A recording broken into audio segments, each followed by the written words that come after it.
On parle beaucoup de transition énergétique, mais pour la plupart des gens, ça reste un peu vague, un peu théorique. L'intérêt d'avoir une centrale photovoltaïque, c'est que c'est la transition énergétique concrètement.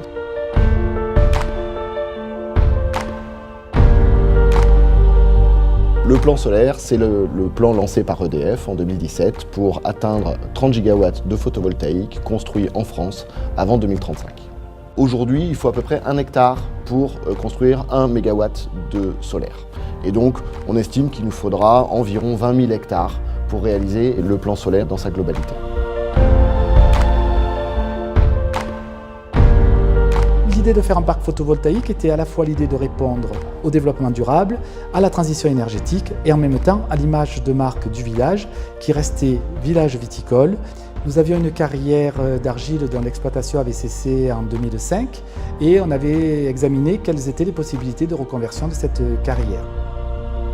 Au départ, avant de parler du photovoltaïque, on avait trouvé que c'était un lieu assez magique et on trouvait dommage de ne pas pouvoir l'exploiter, ne serait-ce que pour son passé économique et historique.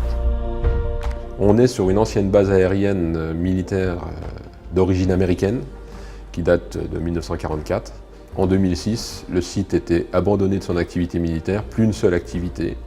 Donc il fallait qu'on trouve rapidement une reconversion pour ce site pour éviter d'avoir une friche qui se développe à proximité de la commune. Et ce qu'on voulait, c'est un projet écologique. La solution du panneau photovoltaïque, c'était la solution qui avait le moins d'impact visuel et surtout aucun impact de nuisance sonore et de pollution vis-à-vis de la population autour.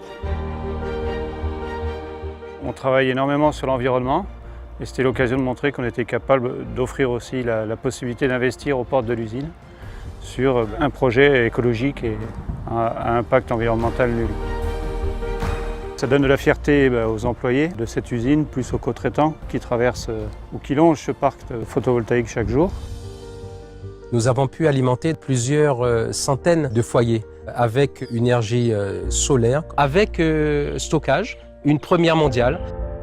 Les meilleurs sites sont bien sûr les plus ensoleillés, mais l'ensoleillement de la France permet d'envisager l'implantation de centrales solaires sur tout le territoire.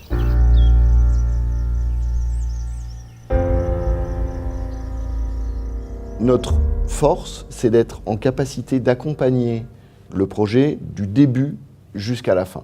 Les études, le développement, la construction, la phase de chantier, et puis ensuite, pendant 20 ou 30 ans, l'exploitation de la centrale au jour le jour, 24 heures sur 24, tous les jours de l'année. Ça fait plus de 20 ans qu'on fait de l'énergie renouvelable, on a donc vu l'ensemble du cycle de vie, et c'est vraiment cette force d'être un industriel du secteur qui va nous permettre de répondre à l'ensemble des problématiques qui peuvent émerger sur la gestion d'un projet aussi complexe, sur une durée aussi longue. On s'était dit, dans 30 ans, le groupe sera toujours là. Et pour nous, c'était important et sécurisant, pour une petite commune comme nous, de pouvoir travailler avec un interlocuteur comme le groupe EDF. Je pense que le projet il est pour une bonne part dans la réussite au départ dans la négociation initiale, du bon contact qu'on a pu avoir avec la personne qui était en charge du projet initialement, qui a été très à l'écoute. Sans ça, je pense que le projet n'aurait pas été aussi bien réussi.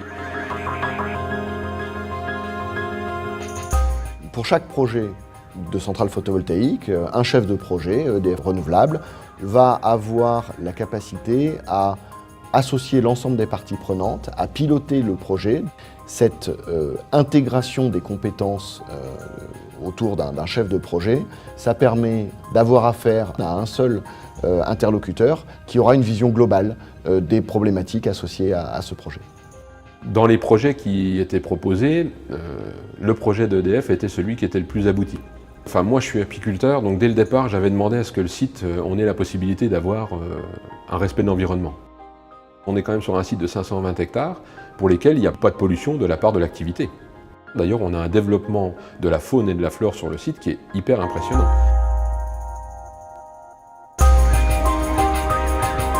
Moi, j'ai des visiteurs qui viennent à Pulbier, qui se passent devant le parc et qui ne s'aperçoivent même pas qu'il y a un parc en y passant devant.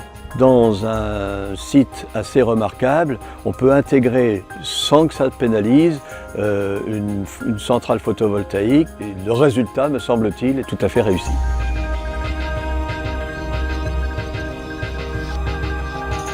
Je Je pense que c'est surtout l'image de la commune qui est en avant à travers donc, ce beau symbole, territoire à énergie positive pour la croissance verte, avec une belle subvention à la clé pour de nouveaux projets. Et cette fiscalité donc directement revient dans les recettes communales.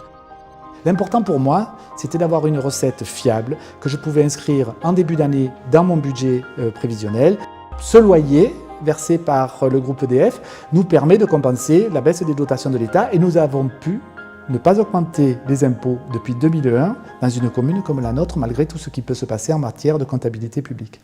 Démolition des bâtiments, désamiantage, dépollution des terres, et puis construction de la centrale proprement dite. Sur le site, on a eu jusqu'à 650 personnes qui ont travaillé.